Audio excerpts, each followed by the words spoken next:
பதவியை வந்து அந்த பகவான் வந்து அவருக்கு கொடுக்குற அந்த இந்த மாதிரி எவ்வளவு கதைகள்னா இந்த உன்மத்த பஞ்சாசத் அப்பைய தீட்சிதர்கள் நான் பண்றேன் உன்மத்த பஞ்சாசத் அந்த உன்மத்தங்காய அந்த மாதிரி கதைகள்லாம் சொல்லும் போது அந்த இந்த நாயன்மார்களை பத்தி ஆழ்வார்கள் பத்தி அப்புறம் இந்த மகாபக்த விஜய பக்தர்கள் பத்தி எல்லாம் நீங்க சொல்லும் போது அந்த ஒரு நிமிஷம் ஒரு பிளாஷ்ல வந்து போற மாதிரி மின்னல் எப்படி பிளாஷ்ல வந்து போறதோ அந்த மாதிரி ஒரு ஆசையும் பரவசமும் நம்மளும் இந்த மாதிரி அந்த நாமத்திலேயே உள்ள உருகி இருக்க மாட்டோமா எப்பயுமே அந்த நாமத்திலேயே நம்ம தெளிச்சிட்டு இருக்க மாட்டோமா எப்பப்ப நம்மளுக்கு டைம் கிடைக்கிறதோ நம்ம வந்து இதை சொல்லிட்டே இருக்க மாட்டோமா அப்படின்னு சொல்லிட்டு தோன்றதுன்னா அதுக்கு உங்களோட ஒரு கருணை தான் காரணம்.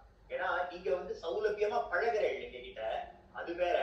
ஆனா நீங்க தயை கூர்ந்து இதெல்லாம் கொடுத்திருக்க இல்ல இதை வந்து கொடுக்கறதுக்கு எவ்வளவு பேருக்கு ஒரு மனசு வரும் இல்லையா? இப்போ இந்த கோவிந்தபுரம் பாலாஜி பாகவதர் கேக்குறேன்னா அந்த யூடியூப்ல அதெல்லாம் இருந்திருக்கு.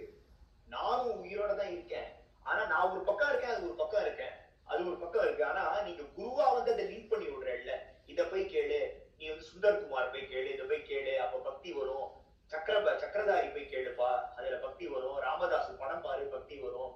கபீர்தாஸ் பத்தி அவர் சொல்லியிருக்காரு, அதை கேளு, நெஞ்சு உருக்கமா இருக்கும், பக்தி வரும்னு.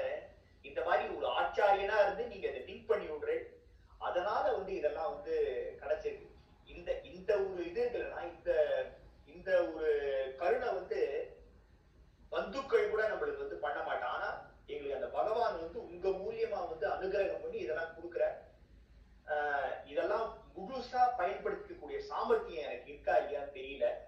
ஆனா இந்த என்னோட அறியாமையாவது நினைச்சு நான் வந்து அழுவேன் 2 துளி, அதுவே ஒரு திருப்தி தானா. அதனால நீங்க கருணை பண்ணி இதெல்லாம் கொடுத்துருக்கேன் எங்களுக்கு.